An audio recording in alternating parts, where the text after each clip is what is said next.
So, could a woman twice elected Prime Minister of Pakistan be on the brink of a return to power after more than a decade in exile? Let's go live to Leeds, where we can talk to Benazir Bhutto herself. A very good morning to you.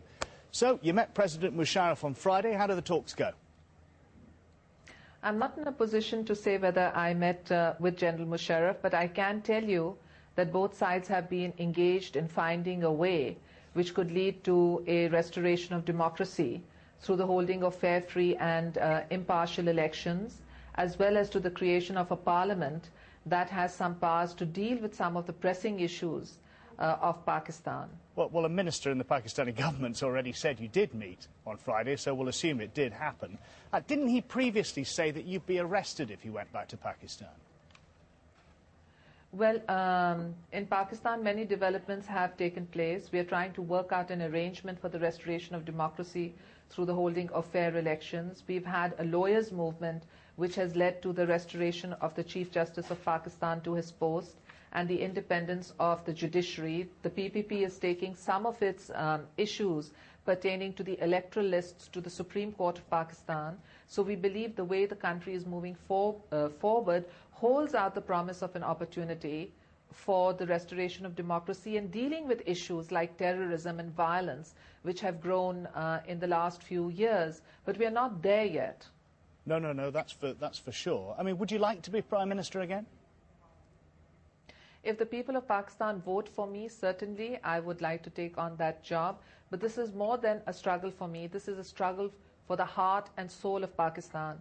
We stand at the crossroads, and very critical choices have to be made between the forces of the past and the forces of the future. There is militancy, terrorism and violence. My government and I have had the experience of dealing with it. If we could get another opportunity, I would certainly take the challenge. I'm sure a lot of our viewers, and we heard Imran Khan there a couple of minutes ago, are wondering why you, a staunch defender of secular democracy in Pakistan, would want to work with a man who's there because of a military coup. I have very grave reservations about a uniformed president, and I believe it blurs the distinction between civilian and military role. And so, unlike Mr. Khan, I did not support General Musharraf when he sought to be elected a president in uniform during a referendum in the past. But right now, I think it's very important to deal with who's there, and he's the person there. And if we can find a way to get the uniformed presidency out of the picture, we can find a way to get democracy back, to deal with the issues of poverty and backwardness, that really, if tackled, can undermine the forces of extremism. I think we will be looking forward. But as I said earlier, we are not there yet. Well, let's just nail one thing straight away then. You would not enter any kind of power-sharing deal with General Musharraf as long as he was still head of the army. That's right. I think the post of the army chief must be separated from that of the president.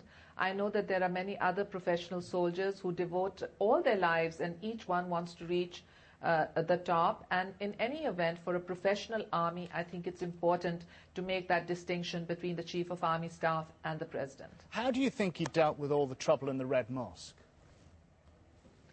Well, I think finally I was pleased that the policy of appeasement was not followed. But I do think that the damage that was done could have been mitigated if the matter had been tackled in January rather than July of this year. It was in January that the militants seized the children's library that belonged to the government. They kidnapped policemen, but no action was taken against them. Instead, cabinet ministers came out and started negotiating with them. And that's the problem. In Pakistan, there's no certainty of when a person will be punished for a particular act. So militants feel that sometimes they get away with taking a children's library, and then there's outrage when they find that they can't get away with holding the whole capital hostage. So I think we need a certain consistency and certainty of law that every citizen must know that if they take up guns, well, then there'll be an action against them. You know, the people holding that mosque were pro-Taliban. I should point out that when you were in power, you gave financial and military help to the Taliban. In fact, you sent Pakistani troops into Afghanistan. Well, that's the past, and whatever happened then, I think supporting the Taliban was a mistake, but we never sent Pakistani troops there. But in any event, that's the past, and it was a mistake. We supported the Taliban thinking that they could bring peace to war-torn Afghanistan, and that was a huge error. But there was no Al-Qaeda then. There was no war against the West then. And now what we witnessed is that the Taliban went on to become the hosts for Al-Qaeda, and now the pro-Taliban forces are trying to take control in Pakistan, and they have ties to Al-Qaeda. After all, when the Red Mosque incident took place, Al-Qaeda's number 2 was the first to swear revenge against those who had ordered the attack on the Red Mosque. So there is a link between Taliban and Al-Qaeda that we were unaware of in the past, and I think that both Al-Qaeda and Taliban are very dangerous. Just on a personal level, Benazir Bhutto, why do you want to go back into Pakistani politics, given the price you've had to pay already in your life? Well, it's my country, and I feel that my country is threatened. In Iran, we had a revolution, and I saw how the middle classes fled from there and became exiles in different countries, including England and America. And then we had the Soviets going into Afghanistan, and there were 3 million refugees who sought refuge in Pakistan. I don't want the people of Pakistan to face terror at the hands of the Taliban and their allies in Al-Qaeda and become refugees in foreign lands. I want to try and save my country, if I can. Just one small thing. Doesn't the Pakistan constitution say you can't be Prime Minister for a third time? That's right. General Musharraf passed an amendment banning a twice-elected Prime Minister from seeking office a third time, and this is an issue which is part of the discussions between us. So the only way you could be Prime Minister for a third time is if a man who's leading the country as a result of a military coup changed the constitution? Yes, if we could revive the Constitution, and the Constitution could go back to what it was before the man who did the military coup took over. And if he doesn't bring the change, if the people of Pakistan, through their elected representatives, wish to lift that ban, they certainly can. Former Prime Minister Nawaz Sharif and I have come to an understanding that we would lift this ban. And of course, there's the Supreme Court, which offers us hope too.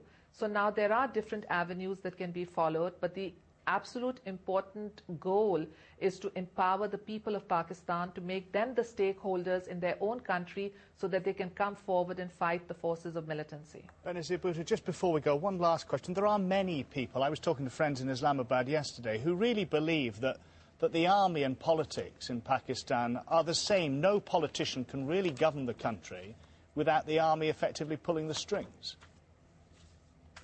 I know there are many people who say that in Pakistan, but I'm a person who would like to see ultimately the detachment of the army from politics. That's what happens in other countries of the world, and that's how they prosper, and I hope that one day we can get there.